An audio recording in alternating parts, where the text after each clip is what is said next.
Seagulls never ventured this far along the desert coast. Their niche was filled by the scalby. The scalby looked like other birds after an oil slick. Scalbies ate things that made a vulture sick. Scalbies would eat vulture sick. One of them, on this bright new morning, came across a mound lying on the tide line and gave it a tentative jab with its beak. The mound groaned. The scalby backed away hurriedly and turned its attention to a small domed rock beside the mound. The rock said, "Bugger off, you evil sod." The scalby made a kind of running jump onto a pile of sun-bleached driftwood.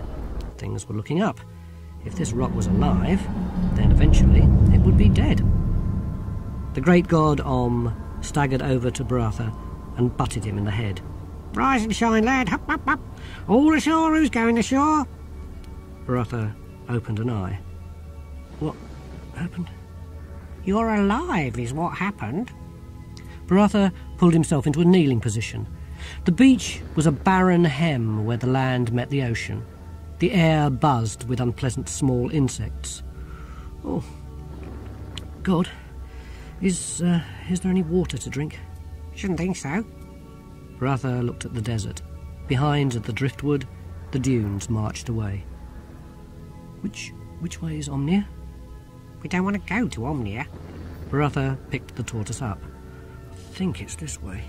"What do you want to go to Omnia for?" "I don't, but I'm going anyway." It was still hot. The lifeless sea seemed to steam. BhaRhaTah trudged along in the vibrating haze. Even Om had stopped complaining. It was too hot. Here and there, fragments of wood rolled in the scum at the edge of the sea. Ahead, the air shimmered over the sand. In the middle of it was a dark blob. BhaRhaTah regarded it dispassionately as he approached. Closer to it turned out to be Vorbis. The thought took a long time to seep through BhaRhaTah's mind. Vorbis. Not with a robe, all torn off. Just his singlet with the nails sewn in. Blood all over one leg, torn by rocks. Vorbis. Vorbis. On the high tide line, a scalby gave a croak. He's still alive. "Betty, we should do something. Find a rock and stove his head in. We can't just leave him here." BhaRhaTah got his hand under the deacon and tried to lift him. To his dull surprise, Vorbis weighed almost nothing. The deacon's robe had concealed a body that was just skin stretched over bone. BhaRhaTah slung him over his shoulder. "What are you going to do with him?" "Take him to Omnia. People must know what he did." "You're mad! You're going to carry him to Omnia?" "Gonna try." The sun set fast. It was better travelling at night, with Vorbis over one shoulder and Om under one arm. At this time of year, BhaRhaTah knew things now. They were leaking into his head. The glow in the sky over there is the Aurora Borealis, the hub lights. So keep the hub lights on the left and the sunset glow behind you. Did you ever go to Cori Celesti? Om, who had been nodding off in the cold, woke up with a start. "What?" "It's where the gods live." "I could tell you stories." "What?" "Think they're so bloody elite." "You didn't live up there then?" "No, got to be a thunder god or something. Got to have a whole parcel of worshippers to live on Knob Hill. I never did thundering. Bloody I've got a big hammer, Blind Yo does all the thundering." "You said there were hundreds of thunder gods." "Yeah, and he's all of them. Rationalisation. A couple of tribes join up, they've both got thunder gods, right? The gods kind of run together. I still don't see how one god can be 100 thunder gods. They all look different." "False noses." "What?" "And different voices. I happen to know Io's got 70 different hammers. Not common knowledge, that. And it's just the same with mother goddesses. There's only one of them. She's just got a lot of wigs, and it's amazing what you can do with a padded bra." There was absolute silence in the desert. The stars were tiny, motionless rosettes. BhaRhaTah put Om down and laid Vorbis on the sand. Absolute silence. He heard Om say, "People got to believe in something. Might as well be gods. What else is there?" BhaRhaTah laughed. "You know, I don't think I believe in anything anymore." "Except me." "Oh, I know you exist." He felt Om relax a little. "Tortoises I can believe in. They seem to have a lot of existence in one place. It's gods in general I'm having difficulty with." A green glow in the sky indicated that the light of dawn was chasing frantically after its son. Vorbis groaned. I don't know why he won't wake up. In the rapidly growing light, BhaRhaTah saw a rock island a little way off. Caves? Snakes. Poisonous snakes? Guess. The unnamed boat clipped along gently, the wind filling Ern's robe attached to a mast made out of bits of the sphere's framework bound together with Simone's sandal thongs. "I think I know what went wrong," said Ern. "A mere overspeed problem." "Overspeed? We left the water," said Simone. "It needs some sort of governor device. I think I could do something with a pair of revolving balls." "It's funny you should say that," said Didactylus. "When the sphere exploded, I distinctly felt my—" "That bloody thing nearly killed us," said Simone. A few flying fish zipped out of the waves, pursued by a dolphin. "Can't help feeling sorry for that BhaRhaTah. Priests are expendable. Anyway, he was mad. I saw him whispering to that tortoise. I wish we still had it. There's good eating on one of those things." It wasn't much of a cave, just a deep hollow carved by the endless desert winds, but it was enough. BhaRhaTah knelt on the stony floor and raised the rock over his head. He had to do it. "I'm sorry," he said, and brought the rock down. In its early morning torpor, the snake was too slow to dodge. The cracking noise was a sound that BhaRhaTah knew his conscience would replay to him over and over again. "Good," said Om. "Now skin it and don't waste the juice." BhaRhaTah smashed the rock on the cave wall to create a crude cutting edge and gingerly started dismembering the snake. The unnamed boat bobbed in a gully between the rocks. There was a low cliff beyond the beach. "I know this area," Simone said. "We're a few miles from the village where a friend lives. All we have to do is wait till nightfall." "Why are you doing this?" said Ern. "I mean, what's the point?" "Have you ever heard of a country called Istanzia?" "Omnia conquered it 15 years ago," said Didactylus. "That's right. My country. I was just a kid, but I won't forget, nor will others. There's a lot of people with a reason to hate the church." "I saw you standing close to Vorbis," said Ern. "I thought you were protecting him." "Oh, I was. I don't want anyone to kill him before I do." The sun was riveted to the copper dome of the sky. BhaRhaTah dozed in the cave. In his own corner, Vorbis tossed and turned. Om sat waiting in the cave mouth. And they came. From under scraps of stone and from cracks in the rock. They fountained up from the sand. The air was filled with their voices, as faint as the whispering of gnats. It was hardly language at all. It was a mere modulation of desires and hungers. "What?" Om replied. "Mine." He was stronger. He had a believer. But they filled the sky like locusts. "What?" "Mine." The chittering became a whine. "You can have the other one," said Om. "Heart, shut in." "I know, but this one, mine." The psychic shout echoed around the desert. The small gods fled. Except for one. It had not been swarming with the others. It had said nothing. "Who are you?" said Om. The small god stirred. "There was a city once." It talked as though every word had been winched from the pit of memory. I remember there was a lake. I recall. And there were temples, such temples as you may dream of. Great pyramid temples that reached to the sky. Thousands were sacrificed to the greater glory. Om felt sick. This was a small god who hadn't always been small. And there were temples. Temples, great pyramid temples, thousands sacrificed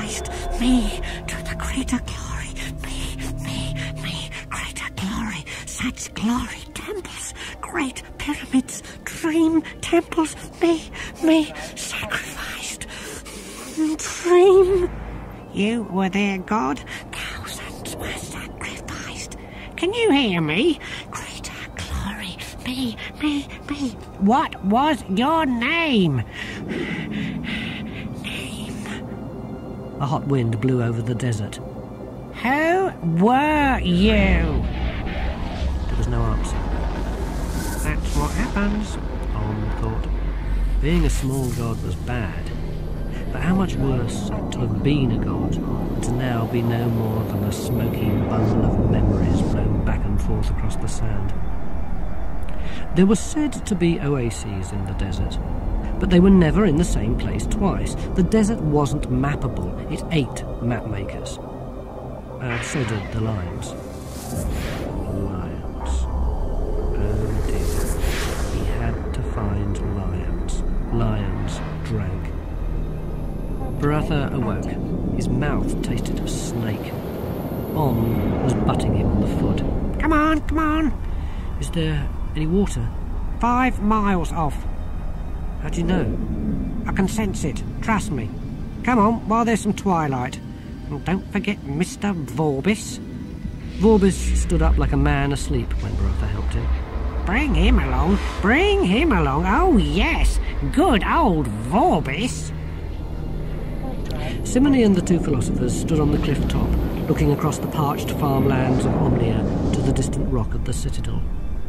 Looks big, said Ern. See the gleam, said Simony. Those are the doors. Look massive. I was wondering about the boat. Something like that could smash the doors, right? You'd have to flood the valley. I mean, if it was on wheels. If I had a forge and half a dozen blacksmiths, no problem. The sun was on the horizon when BhaRhaTah, his arm around Vorbis' shoulders, reached the next rock island. It was bigger than the one with the snake. There were even plants lodging in crevices in the rocks. There's water somewhere, said BhaRhaTah, and I can smell something rank. His foot kicked against something yellow-white, which bounced away among the rocks, making a noise like a sack full of coconuts. What was that? Definitely not a skull, lied Om. There's bones everywhere. BhaRhaTah picked one up. He was, as he well knew, stupid, but people didn't gnaw their own bones after they died. Om? There's water here, we need it, but there's probably 1 or 2 drawbacks. What drawbacks? Well, you know, lions. There's lions here? Only one. Only one? It won't take any notice of us. Once it's fed, they go to sleep. After feeding? BhaRhaTah looked round at Vorbis, who was slumped against a rock. You want to use him as bait? He'll be dying for a good cause. A good cause?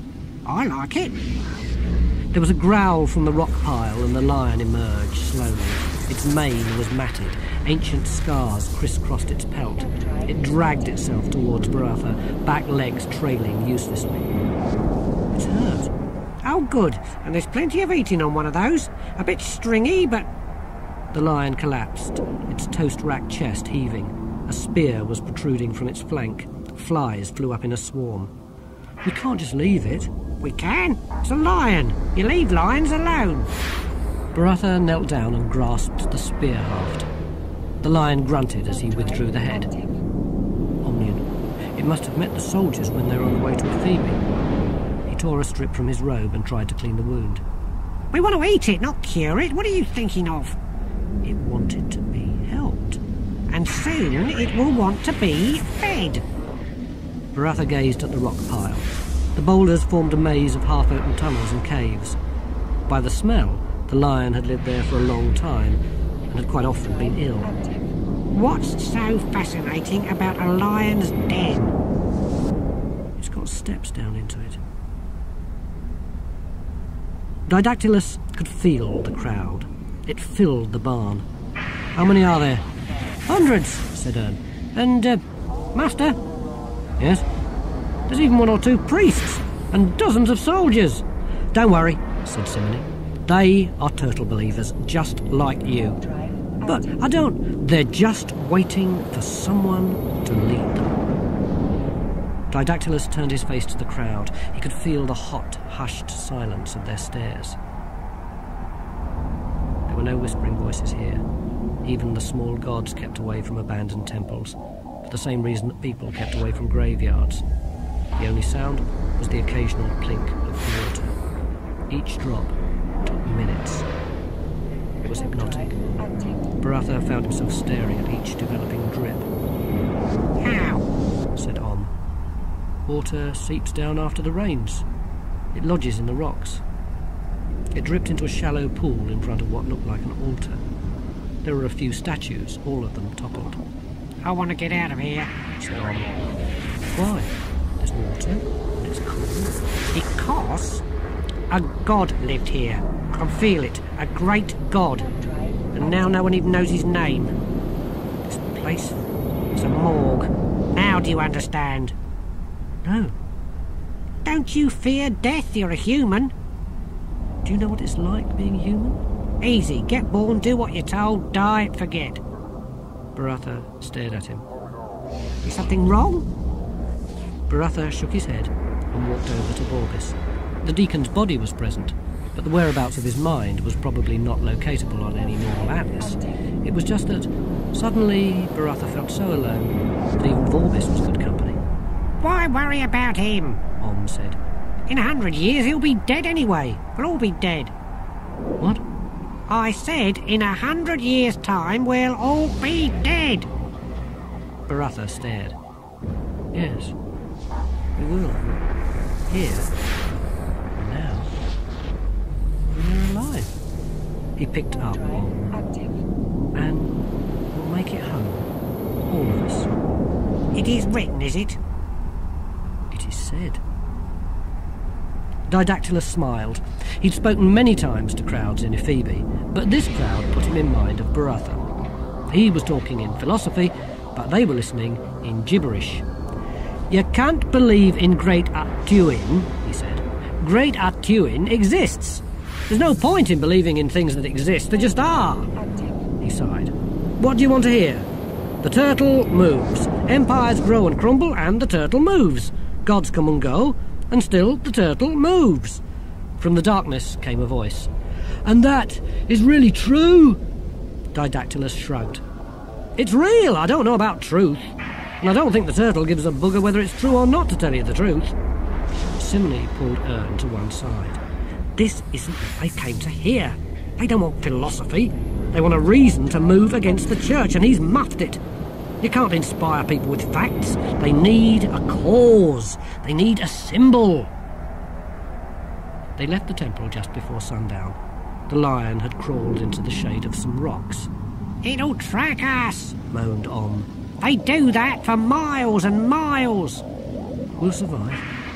I walk with my God." And half an hour later, a black shadowy line on the silver moonlit desert. There were the tracks. The soldiers came this way. We just have to follow the tracks back. If we head where they've come from, we'll get where we're going. BhaRhaTah glanced at Vorbis. He was walking unaided now, provided that you turned him whenever you needed to change direction. And even Om had to admit that the tracks were some comfort. The sun was up. Already the rocks were warm to the touch. "Get some rest," said Om. "I'll keep watch."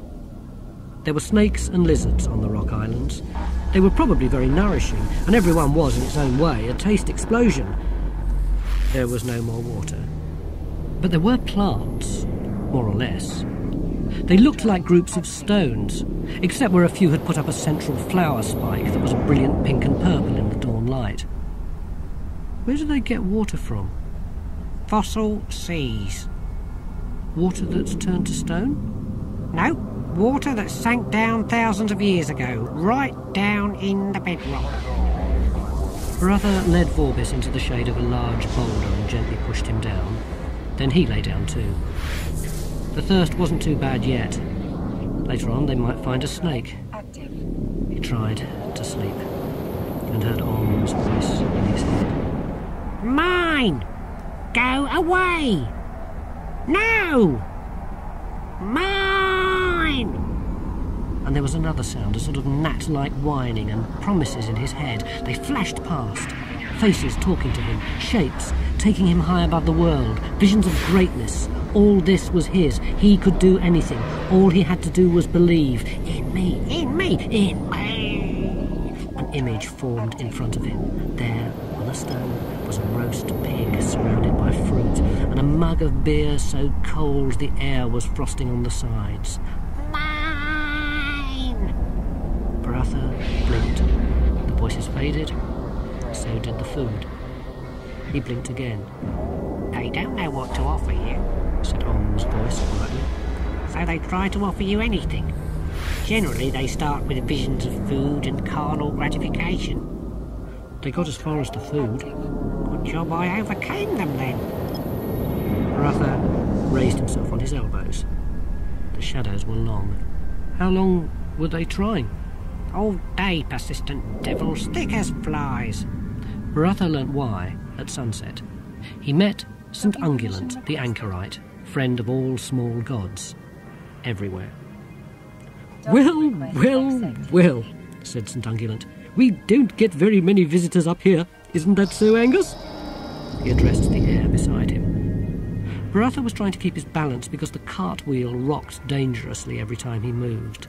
The wheel had been nailed flat on top of a slim pole.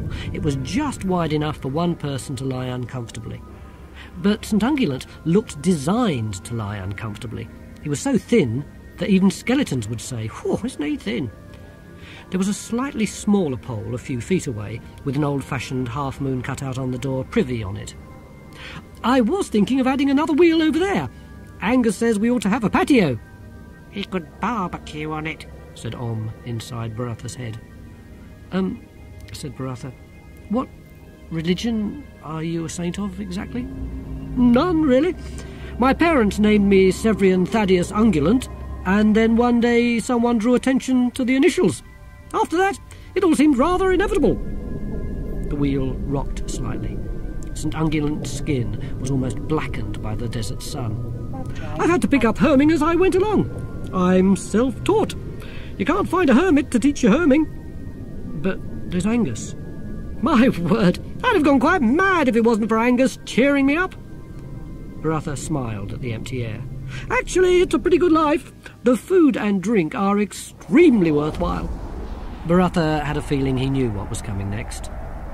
Beer cold enough? Extremely frosty. And the roast pig? All brown and crunchy round the edges. and mushrooms too, said Om. Any mushrooms in these parts? St. Ungulant nodded happily. After the annual rains, yes, red ones with yellow spots. The desert becomes really interesting after the mushroom season. Full of giant purple singing slugs, exploding giraffes. Yes, I think they're attracted by the mushrooms. You're catching on, kid, said Om. And I expect sometimes you drink water. Odd, isn't it, when ice-cold beer is so readily available? Where do you get it? Water? You know the stone plants? The ones with the big flowers? If you cut open the fleshy parts of the leaves, there's up to half a pint. It tastes like wee-wee, mind you. I think we could put up with that, said BhaRhaTah through dry lips. He backed towards the rope ladder that was the saint's contact with the ground. Are you sure you won't stay? It's Wednesday. We get sucking pig plus chef's selection of sun-drenched dew-fresh vegetables. We have lots to do. Sweets from the trolley? St. Ungulant looked down sadly as BhaRhaTah helped Borbis away across the wilderness. And afterwards there's mince! No? Soon the figures were mere dots on the stage. St. Ungulant smiled. All the more for us, eh, Angus? Yes. The fighting was over in Ephebi. It hadn't lasted long. There were too many narrow streets, too many ambushes, and Vorbis had gone. The tyrant spent his first day of freedom composing messages to the other small countries along the coast. It was time to do something. BhaRhaTah sang. His voice echoed off the rocks. You could live in the desert, or at least survive. Getting back to Omnia could only be a matter of time. One more day. When the sun was starting to climb, they found shade again. Bushes, low-growing, spiky, every tiny leaf barricaded its crown of thorns. Could eat. He crawled through the bushes, found a couple of leaves, and watched the sleepers. He saw Vorbis sit up, look around him slowly out of the way, pick up a stone, study it carefully, and then bring it down sharply on BhaRhaTah's head. Then he picked BhaRhaTah up, slung him across his shoulders, and set off towards Omnia. Started to move forward as Vorbis disappeared round some rocks. Then he ducked into his shell as the shadow skimmed over the ground. It was a familiar shadow. A breeze stirred the sand, and thought he could hear the taunting, mocking voices of all the small ones.